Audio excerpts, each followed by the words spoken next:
प्रेमचंद की बात की पीढ़ी के जिन कथाकारों से हिंदी समाज भली भांति परिचित हैं, उनमें यशपाल का नाम सबसे ऊपर आता है। यशपाल जो एक कहानीकार के रूप में, एक उपन्यासकार के रूप में और एक मार्क्सवादी रचनाकार के रूप में हिंदी समाज में जाने जाते हैं। 2003 उनका शताब्दी वर्ष है। इस शताब्दी वर्ष में पूरे हिंदुस्तान में और हिंदुस्तान के बाहर भी कई जगह तरह तरह के समारोह हो रहे हैं। पत्र पत्रिकाओं के विशेषांक निकले हैं और इसी सिलसिले की एक कड़ी के रूप में आज हम यहाँ इंदिरा गांधी राष्ट्रीय मुक्त विश्वविद्यालय में यशपाल पर एक बातचीत आयोजित कर रहे हैं। हमारे इस बातचीत का मकसद हिंदी के विद्यार्थियों के लिए कुछ नई सूचनाएं, नई जानकारी और उनके साहित्य और व्यक्तित्व के संबंध में नए आयामों का खुलासा करना है। हमारे बीच हिंदी के प्रख्यात कथाकार श्री रमेश उपाध्याय मौजूद हैं। रमेश उपाध्याय यशपाल की बात की पीढ़ी के प्रमुख कथाकारों में से हैं और कथन नाम की प्रसिद्ध पत्रिका के संपादक भी हैं। उनके बगल में श्री आनंद हैं। आनंद यशपाल के बेटे हैं और कनाडा में पत्रकार के रूप में काम कर रहे हैं। इस साल शताब्दी वर्ष के रूप में जो आयोजन हो रहे हैं, उनमें शामिल होने के लिए आनंद हिंदुस्तान आए हुए हैं। और मेरे बिल्कुल नज़दीक प्रोफेसर मैनेजर पांडे हैं। प्रोफेसर मैनेजर पांडे एक मार्क्सवादी आलोचक के रूप में प्रख्यात हैं और साहित्य के गंभीर अध्येता के रूप में जाने जाते हैं। मैं चाहूँगा कि हमारे पाठक, हमारे विद्यार्थी यशपाल के इस कार्यक्रम को देखकर यशपाल को समझने की एक नई दृष्टि प्राप्त करें। आनंद जी, आप यशपाल के बेटे हैं और आपने उनके साथ कई साल गुजारे हैं, तो मैं चाहूँगा कि आप हमारे दर्शकों को ये बताएं कि एक लेखक के रूप में और एक पिता के रूप में आप उन्हें किस रूप में देखते थे, कि क्या वे पिता की जिम्मेदारियों को पूरा करते थे और एक लेखक के रूप में उनका जो रचना धर्म था उसमें और पिता की जिम्मेदारियों के बीच में किसी तरह की कोई अंतर्विरोध या कोई परेशानी तो महसूस नहीं होती थी? देखिए, उनके रचना प्रक्रिया के दो काल हैं। एक तो 1960 तक, जहां हम लोग पहले एक दूसरे मकान में रहते थे जो शहर के बीच में था, तो वहां काफ़ी लोगों का आना जाना लगा रहता, तो हमारे संबंधी भी प्राय आते थे और हमारा प्रकाशन भी वहां पर था। तो उस समय उनसे इतना संपर्क इसलिए रहता था कि हमारे संबंधी और लोग और उनसे मिलने वाले, उनके परिचित, हमारे परिचित लोग प्राय आते जाते रहते थे। लेकिन 1960 के बाद हम एक दूसरे मकान में चले गए जहां उनसे संपर्क ज़्यादा था। उस समय और पहले समय में सिर्फ इतना अंतर था कि 1960 के बाद वो मेरी ओर ज़्यादा ध्यान इसलिए देने लगे थे कि उनको लगता था कि ये निष्क्रिय बैठा हुआ है या निठल्ला बैठा है उनका पुत्र। तो उन्होंने कुछ आदेश दिए कि एक तो मैं टाइपिंग सीखूं और कुछ और उनके जो पत्र वगैरह है वो मैं टाइप किया करता था। तो जहाँ तक मेरा विचार है कि हमेशा उनके जहन में ये रहा कि उनका पुत्र है, उसके ओर ध्यान देना चाहिए। लेकिन 1960 के बाद ये थोड़ा ज़्यादा बढ़ गया ये।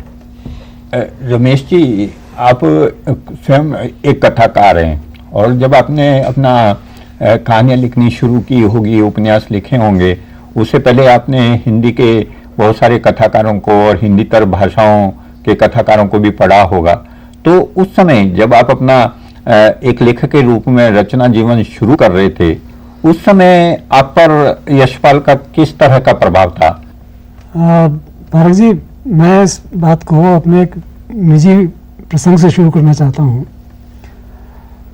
मैंने कहानियाँ लिखना शुरू किया 1962 में, तो इस हिसाब से हम लोग कहलाते हैं 7वें दशक के कहानीकार। और आप जानते हैं कि इससे पहले हिंदी में नई कहानी का एक आंदोलन चल चुका था और नई कहानी के नएपन को लेकर के बहुत सी बातें उस समय उन लेखकों के द्वारा ही कही गई थी और उनके द्वारा जो बात सबसे जोर शोर से कही जा रही थी वो ये थी कि हमारे हिंदी के जो 3 बड़े कथाकार हैं उनसे पहले की पीढ़ी के, उनसे हम किस मायने में भिन्न हैं। ये 3 कथाकार थे, अज्ञेय, ज्ञानेंद्र और यशपाल। और आपको याद होगा कि एक हमारे जनवादी लेखक महत्वपूर्ण कथाकार मार्कंडेय ने एक लेख लिखा था इसी शीर्षक से, अज्ञेय, ज्ञानेंद्र, यशपाल, जो देवीशंकर अवस्थी की पुस्तक जो है कहानी नई कहानी संदर्भ और प्रकृति, इस पुस्तक में वो संकलित है। उसमें उन्होंने एक विशेष बात कही कि ये तीनों लेखक जो थे वो कुछ गढ़ी हुई कहानियां लिखते थे, चाहे वो या अज्ञेय हो या ज्ञानेंद्र हो या यशपाल हो, और तीनों में ही एक प्रकार का आदर्शवाद था। और यहाँ तक मार्कंडेय ने तो यहाँ तक कहा कि अगर ज्ञानेंद्र के आदर्शवाद की टोपी सफ़ेद है तो यशपाल के आदर्शवाद की टोपी लाल है, लेकिन दोनों में कोई फर्क नहीं है, दोनों आदर्शवादी हैं। एक बात ये भी थी कि ये गढ़ी हुई कहानियाँ लिखते हैं और इनका स्टाइल जो है ओ हेनरी वाला है कि अंत में झटका दे करके कहानी ख़त्म करते हैं या कि एक क्लाइमैक्स पर ले जाते हैं। तो इस तरह से ये सहज कथा नहीं है। नई कहानी के इस आरोप का जवाब यशपाल जी ने उस समय दिया जब उन्होंने 1960 के बाद के कहानीकारों के एक विशेषांक का संपादन किया। वो लखनऊ से एक पत्रिका निकलती थी, उत्कर्ष, उसके संपादक थे गोपाल उपाध्याय। उन्होंने 1960 के बाद की कहानी का एक विशेषांक निकाला था, वो यशपाल जी ने संपादित किया था उसको। उसमें मेरी भी कहानी थी। उसकी भूमिका में या जो संपादकीय था उनका यशपाल जी का, उसमें उन्होंने लिखा कि ये लोग जो नई कहानी वाले लोग हैं ये नएपन की बात बहुत करते रहे हैं, लेकिन मैं नहीं समझ पाया कि इनका नयापन क्या है। लेकिन जो लोग अब कहानियाँ लिख रहे हैं इनके नएपन को मैं भी देख पाता हूँ और समझ पाता हूँ कि हाँ ये नयापन है। ये बात मैंने इसलिए उठाई कि हिंदी कहानी का जो विकास हुआ है, मतलब प्रेमचंद की परंपरा जिसको हम कहते हैं, तो यशपाल जाहिर है कि उस परंपरा के बहुत प्रमुख लेखक हैं, उस परंपरा को आगे बढ़ाने वाले। लेकिन मैं उसमें ये भी जोड़ना चाहता हूँ कि उस परंपरा में नया भी कुछ जोड़ा है यशपाल ने, उस पर बात शायद कुछ कम हुई है। ये तो सही है कि उनकी परंपरा को आगे बढ़ाया, लेकिन वो नया क्या है? मैं समझता हूँ कि प्रेमचंद की जो परंपरा थी उसमें जो प्रेमचंद का जोर अपना खुद भी था, उन्होंने एक शब्द दिया था आदर्शोन्मुख यथार्थवाद। यशपाल का जोर यथार्थवाद पर था, लेकिन उन्होंने उसको आदर्शोन्मुख बनाने के बजाय कहना चाहिए कि एक राजनीतिक आलोचना का अस्त्र बनाते हुए उस यथार्थवाद का इस्तेमाल किया। खैर तो एक काम ये प्रेमचंद भी हुए थे, लेकिन प्रेमचंद के पास शायद वो उतनी पहली मार्क्सवादी दृष्टि नहीं थी जितनी कि यशपाल के पास थी। यशपाल स्वयं जीवन में क्रांतिकारी रहे थे और मार्क्सवाद का एक ऐसा उनके पास औजार था जिसकी वजह से वो दुनिया को समझ सकते थे और अपनी रचना में उसको ला सकते थे। तो हम जो नए लोग थे वो प्रेमचंद से तो प्रभावित थे, लेकिन यह है कि उससे कहीं अधिक हम लोग यशपाल से प्रभावित थे। इसी बात को आगे बढ़ाते हुए मैं आपसे पांडे साहब ये जानना चाहूँगा कि प्रेमचंद की और यशपाल की तुलना होती है या प्रेमचंद की परंपरा में जब यशपाल को रखा जाता है तो आमतौर पर इस सवाल को सबसे ज़्यादा अहमियत दी जाती है कि यशपाल के पास एक मुकम्मल विचारधारा थी, मार्क्सवाद। स्वयं उन्होंने बहुत 40 के दशक में मार्क्सवाद पर एक पुस्तक भी लिखी थी और उन्होंने स्पष्ट रूप से ये बार बार कहा भी है कि मैं मार्क्सवादी लेखक हूँ। हम ये भी जानते हैं कि यशपाल का संबंध एक क्रांतिकारी संगठन से था जिसमें भगत सिंह, चंद्रशेखर आजाद, शिव वर्मा आदि थे।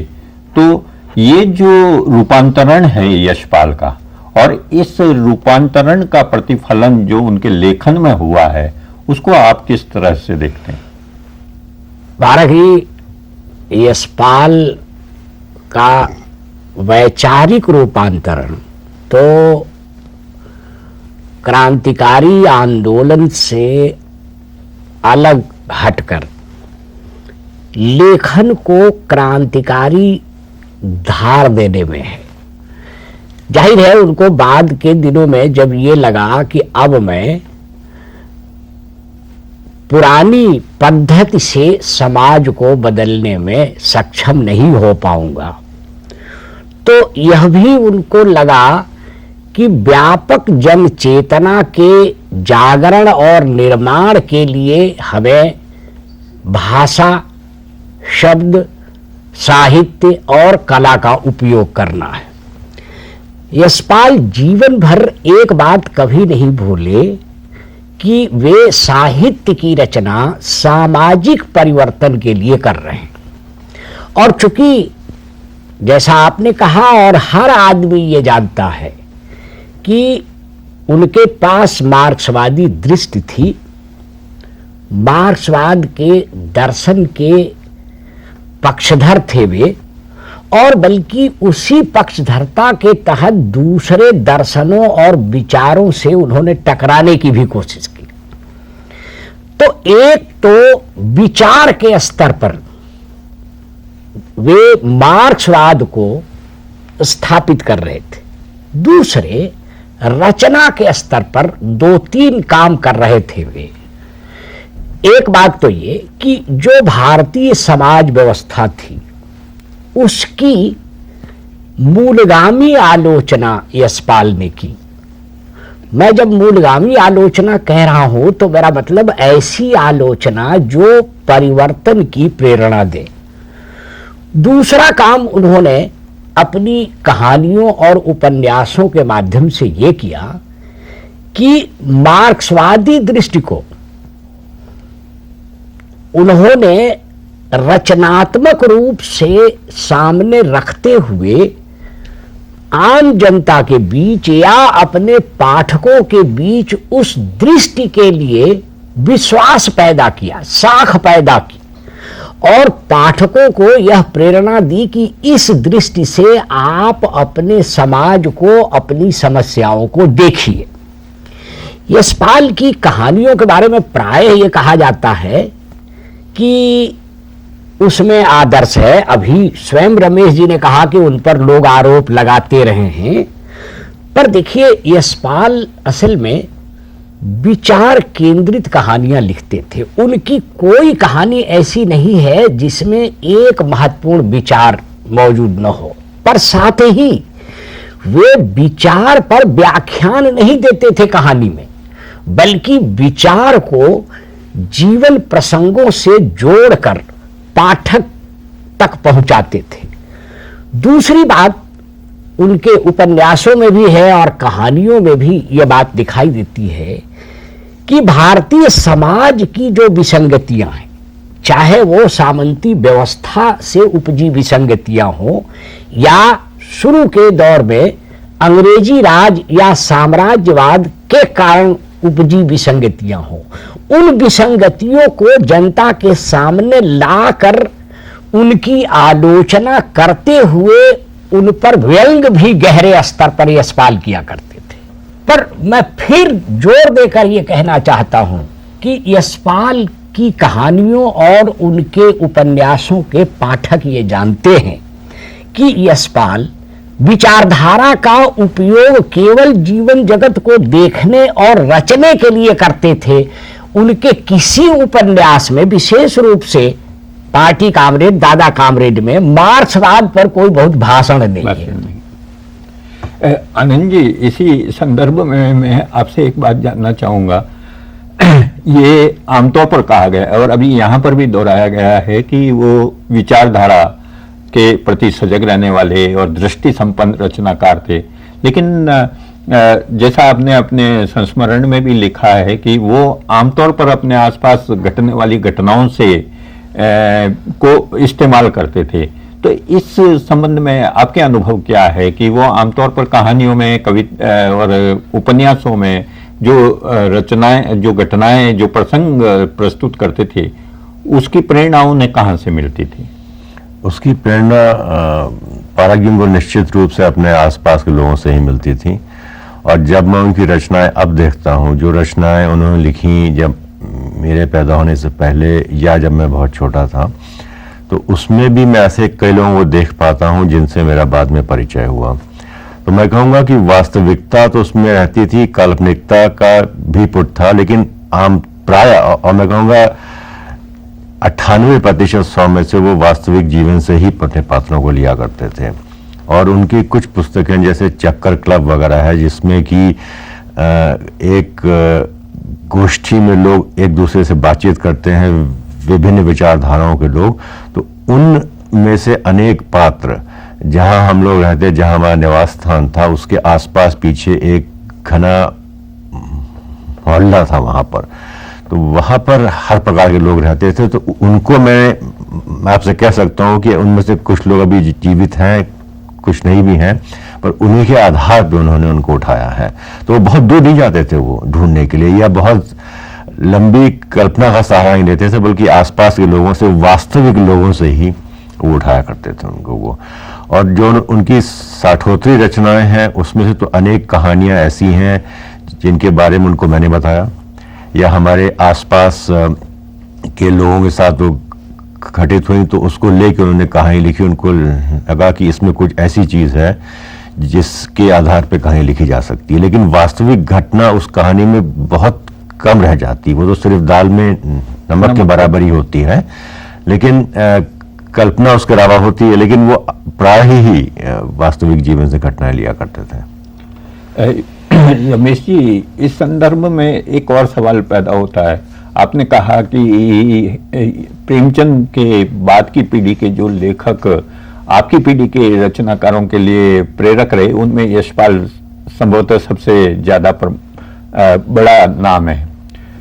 लेकिन एक रचनाकार के रूप में आप क्या ये भी देखते थे कि कहां से आपको आगे बढ़ना है? यशपाल की कौन सी बातें थी जिससे आप ये महसूस करते थे कि नई जनरेशन के कारण आपको उससे आगे जाना चाहिए या उससे मुक्त होना चाहिए जो यशपाल के यहाँ है?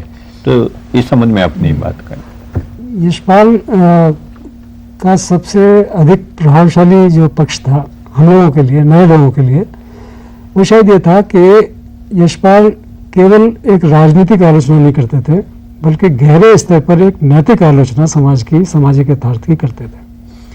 और वो नैतिकता, जो पुरानी नैतिकता थी, उसका खंडन करते हुए, मतलब स्त्री के संबंध में जो हमारी नैतिक धारणाएं बनी हुई हैं, या व्यवहार के मूल्य बने हुए हैं, या निम्न वर्ग के लोगों के प्रति जो हमारी धारणाएं बनी हुई हैं, या मुसलमानों के प्रति या दूसरे धर्म के लोगों के प्रति, तो ये इस तरह के पक्ष थे जो हमें बहुत, क्योंकि हम उस जिंदगी को जी रहे थे, जो हमें जो प्रश्न सामने हमारे पैदा हो रहे थे, या आज भी और अधिक प्रासंगिक रूप में हमारे सामने हैं, तो ये चीज़ें हमें ऐसा लगता था कि यशपाल को पढ़ करके हमें उन प्रश्नों के उत्तर मिलते हैं, या हम उन प्रश्नों के उत्तर खोजने के लिए प्रेरित होते हैं, जीवन में भी और अपनी रचनाओं में भी। तो इस रूप में एक लेखक का प्रासंगिक होना, मुझे लगता है कि एक नई पीढ़ी के लिए बहुत महत्वपूर्ण है। और उन्होंने जो सवाल उठाए, चाहे वो उपन्यासों में जैसे दिव्या में उठाए हों, या मनुष्य के रूप में उठाए हों, मतलब एक साधारण जो जीवन जी रहे हैं लोग, और भले लोग हैं, अच्छे लोग हैं, लेकिन एक नैतिकता ऐसी हावी है उनके ऊपर जो चली आ रही है, और उनको कदम कदम पर रोकती है, और उनको प्रताड़ित भी करती है, पीड़ित भी करती है, लेकिन फिर भी उससे उबर नहीं पाते हैं। ये जो समाज का द्वंद्व है, उसको तोड़ने की कोशिश यशपाल ने लगातार अपनी रचनाओं में की। तो एक तो पक्ष है इसका। दूसरा ये कि मार्क्सवादी वो कहते हैं अपने आप को, लेकिन मार्क्सवाद बघाड़ते नहीं है रचनाओं में। जैसे होता है ना कि जैसे भाषण देना कि भाई कि या मार्क्सवाद का एक सिद्धांत जो है वो बनाना है कि वर्ग ये है और वो जो बात कहते हैं उसमें से निकल के आता है कि ये वर्गीय शोषण है, ये इस तरह का है। जैसे पितृसत्ता के बारे में आज हम बहुत कुछ जानते हैं, उस समय इतनी बहस नहीं थी, फेमिनिज्म का नाम भी यूज हुआ था लोगों ने। लेकिन फेमिनिस्ट जो मूवमेंट अब चल रहा है, हम देखते हैं आज यशपाल को पढ़ने पर कि उसकी बहुत सारी बातें मौजूद है, उस समय कर रहे थे वो। और इसी तरह से सांप्रदायिकता को लेकर के जो अब आजकल जो विमर्श चल रहा है, क्योंकि वो एकदम फासिस्ट रूप में अपने वो सामने आ गई है, तो उसको लेकर के यशपाल उस समय जिस तरह की बातें कर रहे थे, तो आज लगता है कि अरे ये तो बिल्कुल आज का लेखक है जो इस तरह की बातें कर रहा है। तो हम लोग जो प्रभावित होते थे उनसे, वो इसलिए प्रभावित होते थे कि प्रेमचंद के यथार्थवाद को, जिससे शुरुआत में तो हमने प्रेमचंद को पढ़ा था, इसलिए प्रेमचंद हमारे प्रिय और अभी भी हैं, लेकिन यशपाल ने हमारी आंखें खोली कि यथार्थ को इस तरीके से भी देखा जा सकता है, इस तरह से प्रस्तुत किया जा सकता है एक नए रूप में। हालांकि आरोप उन पर बहुत लगे, आप जानते हैं कि सेक्स को लेकर के, सेक्स के चित्रण को लेकर के उन पर बहुत सारे आरोप लगे, और ख़ासतौर से रामविलास जी ने तो बहुत ही ज़्यादा उन पर अटैक किए। लेकिन उन सब बातों के बावजूद आज जब इतना समय गुजर चुका है, तब हम देखते हैं कि वो बातें अब बहुत काम की नहीं रह गई हैं, जो जिस तरह के आरोप उन पर लगते थे, या आलोचकों ने जो मार्क्सवाद को लेकर के आरोप लगाए, यहाँ तक कि कुछ लोगों ने तो झूठा सच को भी बड़ी खराब रचना, मैं नाम ले सकता हूँ, नेमिचंद जैन जैसे आलोचक ने उसको महत्वपूर्ण रचना नहीं माना, बल्कि ये कहा कि ये तो मतलब एक बाहरी चीज है। तो इस तरह की आलोचना उनकी होती रही, लेकिन फिर भी उनका प्रभाव लोगों पर था। और हम जो, आपने जिस पत्रिका का नाम लिया, कथन, जो मैं निकालता हूँ, कथन के प्रवेशांक में हमने शिव वर्मा का एक अंश छापा था, उनसे बातचीत करके। तो उन्होंने एक बात कही थी कि इन पर जो प्रहार हुए हैं उनको देख करके ऐसा लगता है कि हम ही लोगों ने, मतलब प्रगतिशील जनवादी आंदोलन के लोगों ने कलमे तोड़े जा रहे हैं, बनाए कम हैं। जबकि यशपाल वो आदमी हैं, यशपाल और राहुल, जिन्होंने बहुत से लोगों को अपनी रचनाओं से कम्युनिस्ट बनाया, प्रगतिशील बनाया, मार्क्सवादी बनाया, क्रांतिकारी बनाया, ये उनका योगदान है। तो साहित्य में भी है, साहित्य के बाहर भी योगदान है। इस रूप में मैं समझता हूँ कि यशपाल का महत्व जो है वो सबसे अलग दिखाई देता है। पांडे साहब, इससे जुड़ा हुआ सवाल मैं आपसे जानना चाहता हूँ कि यशपाल को के साहित्य पर सबसे अधिक प्रहार प्राय, जैसा कि अभी कहा भी गया कि डॉक्टर रामविलास शर्मा और दूसरे प्रगतिशील आलोचकों ने किया है, तो ऐसा क्यों हुआ कि प्रगतिशील आलोचना यशपाल के मूल्यांकन में आज हम जब पीछे देखते हैं तो पिछड़ी हुई नजर आती है बहुत सारे मामलों में। उनके महत्व को, जैसे स्त्री संदर्भ ले सकते हैं, दिव्या के संदर्भ में स्त्री संदर्भ भी है, दलित संदर्भ भी है, तो ऐसे कई सारे विमर्शों में यशपाल अपने समय से काफी आगे नजर आते हैं। लेकिन हिंदी आलोचना और खास तौर पर मार्क्सवादी आलोचना जो है उसका प्रॉपर मूल्यांकन क्यों नहीं कर पाई? पारक जी, बात यह है कि हिंदी की मार्क्सवादी आलोचना और यशपाल के प्रसंग में विशेष रूप से रामविलास जी को ध्यान में रखिए, तो उन्होंने प्रेमचंद को मानदंड बना रखा था, और प्रेमचंद के आधार पर ही वे बाद के कथाकारों का मूल्यांकन करते थे। इसलिए जिनके बारे में रामविलास जी समझते थे कि ये प्रेमचंद की परंपरा का विकास कर रहे हैं, उनकी वो तारीफ करते थे, और जो भी प्रेमचंद से कहीं थोड़े हटते दिखाई देते थे उनकी वो कठोर आलोचना करते थे। यशपाल प्रेमचंद की दृष्टि को अपनाते थे, उनके यथार्थ बोध को स्वीकार नहीं करते थे, बल्कि यशपाल ने अपना यथार्थ बोध विकसित किया था। इसलिए यह बात रामविलास जी को पसंद नहीं थी। दूसरी बात ये कि रामविलास जी के संपूर्ण लेखन में बुनियादी तौर पर एक तरह का आर्य समाजी नैतिक बोध है। मैं तो ये कहूँगा कि मूलतः रामविलास जी का नैतिक बोध महावीर प्रसाद द्विवेदी वाला है। इसलिए कहीं भी अगर स्त्री पुरुष संबंध का चित्रण उनको दिखाई देता था और उसमें कहीं खुलापन हो, सहजता हो, प्रश्नाकुलता हो, बेचैनी हो, रूढ़ियों को तोड़ने की कोशिश हो, तो रामविलास जी को ये लगता था कि ये लेखक सीमा पार कर रहा है, घेरे के बाहर जा रहा है, और इसलिए उन्होंने यशपाल की आलोचना की और जैनेन्द्र की आलोचना की, और दोनों की रचनाओं में लगभग समान रूप से अश्लीलता देखने की कोशिश की। राहुल जी में भी। हाँ, राहुल जी में भी। तीसरी बात ये कि असल में ये प्रवृत्तियां, मतलब स्त्री पुरुष संबंध के बारे में भी कहूं तो रामविलास जी गैर मार्क्सवादी लेखकों की ऐसी प्रवृत्तियों की भी वैसी आलोचना नहीं करते थे जैसे मार्क्सवादियों की करते थे। मुझे याद है कि उन्होंने दिनकर की उर्वशी की बहुत तारीफ की थी, जबकि दिनकर की उर्वशी में भी ऐसा बहुत कुछ है, लेकिन यशपाल के यहाँ या राहुल के यहाँ अगर उनको कहीं कुछ दिखाई दे जाता था तो उसकी बहुत आलोचना करते थे। जाहिर है यह एक तरह से रचनाकार अपने समय के साथ ही नहीं बल्कि समय से आगे था और आलोचक समय से बहुत पीछे था। इसलिए ये हिंदी की मार्क्सवादी आलोचना की विडंबना और दुर्भाग्यपूर्ण स्थिति मैं कहूंगा।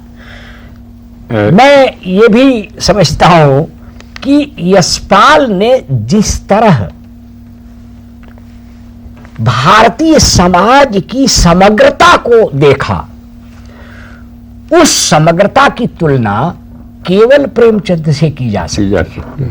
मतलब उनके यहां आप जिस तरह से भी भारतीय समाज को देखिए, धार्मिक दृष्टि से देखिए, तो यशपाल अकेले लेखक हैं जिनके यहां हिंदू पात्र हैं, मुसलमान हैं, ईसाई हैं और बौद्ध भी हैं और सिख भी हैं।